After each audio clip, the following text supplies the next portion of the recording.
আজ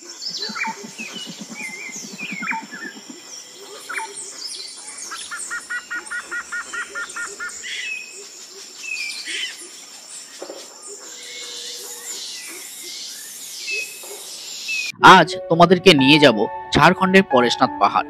পরেশনাথ যাওয়ার জন্য রাত 10টা 30-এ শিয়ালদা থেকে আজমের এক্সপ্রেস ট্রেনে উঠে ভোর 3টে 40-এ পরেশনাথ স্টেশনে নেমে পড়ো।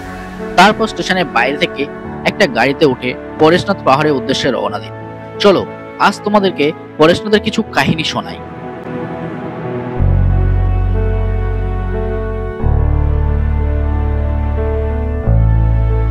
পরেশনাথ পাহাড় ঝাড়খণ্ডের সর্বোচ্চ পর্বতশৃঙ্গ।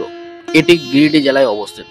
জৈন ধর্মের অনুসারীদের কাছে পরেশনাথ পাহাড় একটি পবিত্র স্থান, কারণ তাদের বিশ্বাস এখানে 24 জন তীর্থঙ্করের মধ্যে 20 জন মুক্তি লাভ করেছিল। এর চূড়ায় তীর্থঙ্কর পরেশনাথের মন্দির। পরেশনাথ পাহাড়ের উচ্চতা 1365 মিটার, অর্থাৎ 4478 ফুট। পরেশনাথ পাহাড় ও তার প্রাকৃতিক সৌন্দর্য এবং মনোরম দৃশ্যের জন্য বিখ্যাত। মল্লিনাথ এই পাহাড়ে মোক্ষ লাভ করেছিলেন বলে জৈন ধর্মের 12টি প্রধান গ্রন্থের মধ্যে অন্যতম জ্ঞাত ধর্ম কথা নামক গ্রন্থে উল্লেখ করা হয়েছে।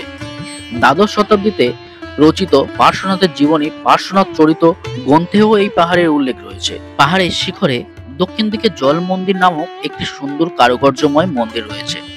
এই মন্দিরের ভিতরে 4 দেওয়ালে তীর্থঙ্করদের মূর্তি রয়েছে। মন্দিরের প্রধান উপাস্য পার্শ্বনাথের মূর্তির মধ্যে শম্ভনাথের মূর্তি বাম দিকে এবং অভিনন্দনাথের মূর্তি ডান দিকে অবস্থিত। মন্দিরের বাইরেও পার্শ্বনাথের বেশ কিছু মূর্তি আছে। একটি ছোট ঝর্ণা থেকে জল মন্দিরের 3 দিকে জমা হয়। এটি জলকুণ্ডের সৃষ্টি করে বলে এই মন্দিরকে জল মন্দির বলা হয়ে থাকে। যদিও এই মন্দিরে কোনো চরণ পাদুকা নেই, তবু এই মন্দিরকে কূটের মর্যাদা দেওয়া হয়ে থাকে। যে স্থানে কোনো জৈন সাধক মোক্ষ লাভ করেছিলেন বলে মনে করা হয়, সেই স্থানে মার্বেল পাথরের তৈরি চড়া বিশিষ্ট মন্দিরকে কূট বা দেহরি বা টং বলা হয়ে থাকে।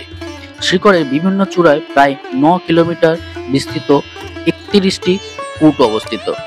গণধর ইন্দুভূতি গৌতম স্বামীর কূটের পূর্ব দিকে 19টি এবং পশ্চিম দিকের 11টি কূট বর্তমান। 24 জন তীর্থঙ্কর, 2 জন গুণধর এবং 4 জন শাশ্বত জীবনের উদ্দেশ্যে 30টি কূট নির্মিত হয়। এই পাহাড়ে অবস্থিত জল মন্দিরকে একটি কূট হিসেবে বিবেচনা করা হয়ে থাকে। পূর্ব দিকে সবচেয়ে শেষ প্রান্তে চন্দ্রপ্রভের জন্য নির্মিত ললিত কূট এবং পশ্চিম দিকে সবচেয়ে শেষ প্রান্তে পার্শ্বনাথের জন্য নির্মিত সুবর্ণ ভদ্রকূট অবস্থিত। এই পাহাড়ে 24 জন তীর্থঙ্করের জন্য কূট নির্মিত হলেও তাদের মধ্যে আদিনাথ, বাসুপর্য নীতিনাথ ও মহাবীর এই পাহাড়ে মোক্ষ লাভ করেনি। এটাই হলো পরেশনাথ পাহাড়ের কিছু জানা ও অজানা ইতিহাস। তো ভিডিওটা ভালো লাগলে like, comment and share and subscribe. তো সাথে থাকো, দেখা হচ্ছে নেক্সট কোনো ভিডিওতে। ততক্ষণের জন্য ভালো থাকবে, সাবধানে থাকবে।